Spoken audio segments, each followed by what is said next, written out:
नमस्कार, मी कृष्णा लाड आणि आपण पाहताय के न्यूज।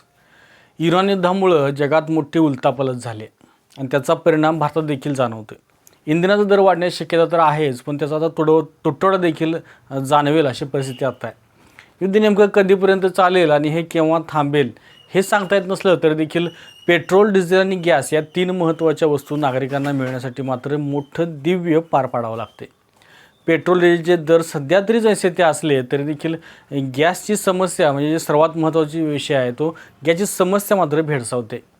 थोडा दर वाढलेला आहेच, पण आता उपलब्ध देखील होताना अडचणी येत आहेत आणि यामुळेच अनेक हॉटेल्स आत्ताच्या घडीला बंद होत आहेत आणि घरगुती ग्राहकसुद्धा पुन्हा एकदा चुलीकडे वळतोय। भारतात सध्या LPG गॅसची कमतरता नाही आहे असं सरकार ठासून सांगत असलं तरी देखील गॅस मिळत नाही हे मात्र सत्य आणि यामुळे नागरिकांचा हाल होत आहे। भविष्यात युद्ध वाढलं तर त्याचा परिणाम होऊन संपूर्ण गॅसचा तुटवडा होईल आणि नागरिकांचा हाल होतील हे म्हणून काळजी म्हणून प्रशासनानं ग्राहकाला एक दुसरं सिलेंडर मिळण्यासाठी ग्रामीण भागात 45 आणि शहरी भागासाठी 25 दिवसांचा कालावधी ठेवला आहे आणि त्यातही OTP आल्याशिवाय गॅस रिफिल मिळणार नाही असा एक नियम आहे। गॅस व्यवस्थापन योग्य रीतीनं व्हावं आणि ग्राहकांची गैरसोय टाळावी हा हेतू यामागे असला तरी देखील या नियमानं मात्र गॅसचा काळाबाजार उजेडात आला आहे अशी कुजबूज मात्र सध्या जोरात सुरू आहे। आता कसं तर एखाद्या ग्राहकानं OTPसाठी प्रयत्न केला तर त्याला तुमचा गॅस अगोदरच नेला आहे आणि त्यामुळं पुन्हा 45 दिवसानंतरच तुम्हाला गॅस मिळेल असा मेसेज येतोय आणि त्या ग्राहकाला प्रश्न पडतो की आम्ही गॅस तर घेतलेला नाही, मग नेला कोणी आमच्या नावावर?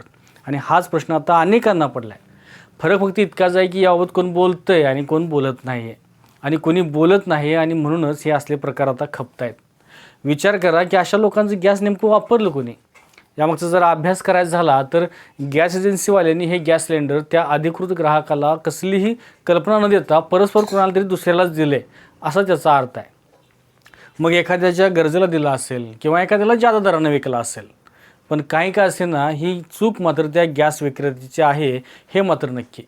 कारण आत्ताच्या या आणीबाणीच्या परिस्थितीत त्या ग्राहकाला गॅस मिळणं हेच सर्वात महत्त्वाचं आहे आणि यामुळंच गॅस एजन्सीवाले ग्राहकांना आता सामोरं जायला घाबरत आहेत। राधानगरी तालुक्यातच नव्हे तर अखंड जिल्हाभरात, महाराष्ट्रात आणि म्हणावं तर देशभरात अनेक गॅस एजन्सींनी हा काळाबाजार केले असण्याची दाट शक्यता आहे। पण जर कोण बोललं तर हे जगाला समजेल आणि नाही बोललं तर मग काय एरे माझ्या मागल्या।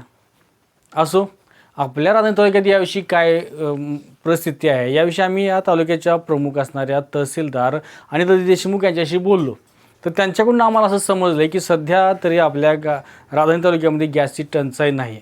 एक तक्रार होती पण त्याचं निराकरण केलं आहे आणि तपासणी पद्धत निर्माण करून रोजच्या रोज खरेदी विक्रीचा अहवालाची अपडेट आम्ही त्या विक्रेत्याकडून घेतोय जेणेकरून घरगुती ग्राहकाची गैरसोय होणार नाही याविषयी आम्ही कार्यवाही करतोय।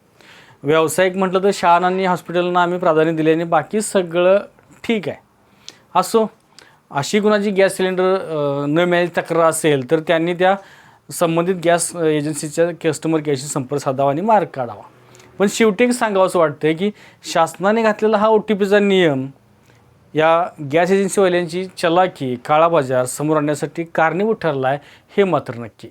अशाच नवीन अपडेट्स आणि आपल्या भागातील बातम्यांसाठी या चॅनलला लाईक करा, शेअर करा आणि सबस्क्राईब करा।